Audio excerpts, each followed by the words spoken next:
శ్రీమద్భగవద్గీతలోని 17వ అధ్యాయం శ్రద్ధాత్రయ విభాగ యోగము. ఇందులో మొత్తం 28 శ్లోకాలు ఉన్నాయి. శాస్త్ర విధులను పాటించకుండా కేవలం తమకున్న శ్రద్ధతో దైవారాధన చేసేవారి గతి ఏమిటి అన్న అర్జునుడి ప్రశ్నతో ఈ అధ్యాయం మొదలవుతుంది. మనిషి స్వభావాన్ని బట్టి శ్రద్ధ, ఆహారం, యజ్ఞం, తపస్సు మరియు దానం ఎలా 3 రకాలుగా సత్వ, రజ, తమస్ మారుతాయో కృష్ణుడు ఇక్కడ వివరిస్తాడు. 1. 3 రకాల శ్రద్ధలు. శ్లోకాలు 1 నుండి 6. ప్రతి మనిషికి పుట్టుకతో వచ్చే సంస్కారాన్ని బట్టి శ్రద్ధ ఉంటుంది. మనిషి ఏ రకమైన శ్రద్ధ కలిగి ఉంటాడో అతడు అదే అవుతాడు. సాత్వికులు దేవతలను పూజిస్తారు.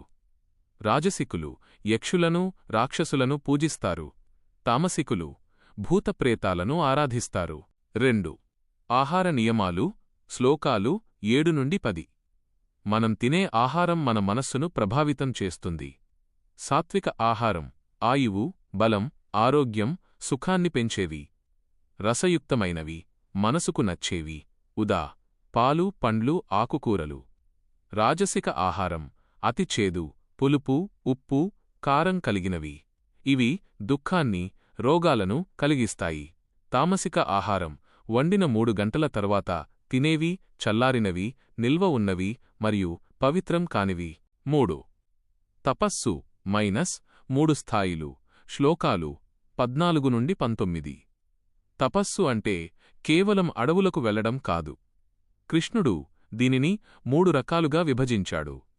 శరీర తపస్సు దేవతలను, గురువులను గౌరవించడం, శుభ్రత, బ్రహ్మచర్యం, అహింస. వాక్ తపస్సు మాట ఇతరులను బాధించనిది, సత్యమైనది, ప్రియమైనది మరియు హితమైనది మాట్లాడడం. మానసిక తపస్సు మనఃప్రసాదం, ప్రశాంతత, మౌనం, ఆత్మనిగ్రహం, భావశుద్ధి. 4. దానం. శ్లోకాలు 20 నుండి 22. సాత్విక దానం ప్రతిఫలం ఆశించకుండా సరైన సమయంలో, సరైన చోట, అర్హుడైన వానికి ఇచ్చే దానం. రాజసిక దానం ఏదైనా లాభం ఆశిస్తూ లేదా కష్టపడుతూ ఇచ్చే దానం. తామసిక దానం తిరస్కారంతో, అపాత్రులకు, అనర్హులకు అగౌరవంగా ఇచ్చే దానం. 5. ఓం తత్సత్ పరమాత్మ స్మరణ. శ్లోకాలు 23 నుండి 28. ఏదైనా శుభకార్యం లేదా యజ్ఞం చేసేటప్పుడు అందులో ఉండే లోపాలను సవరించడానికి ఓం తత్సత్ అనే 3 పదాలను ఉచ్చరించాలని కృష్ణుడు చెబుతాడు. ఓం పరమాత్మ సూచిక. తత్ ఫలాపేక్ష లేకుండా చేసే కర్మలకు గుర్తు. సత్ సత్యమైన మంచి పనులకు గుర్తు. ముగింపు 28వ శ్లోకం.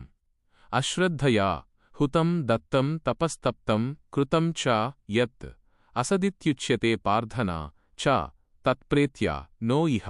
భావం: ఓ అర్జునా, శ్రద్ధలేకుండా చేసిన యజ్ఞం, ఇచ్చిన దానం, ఆచరించిన తపస్సు ఏదైనా సరే అది అసత్, వ్యర్థం అని పిలువబడుతుంది.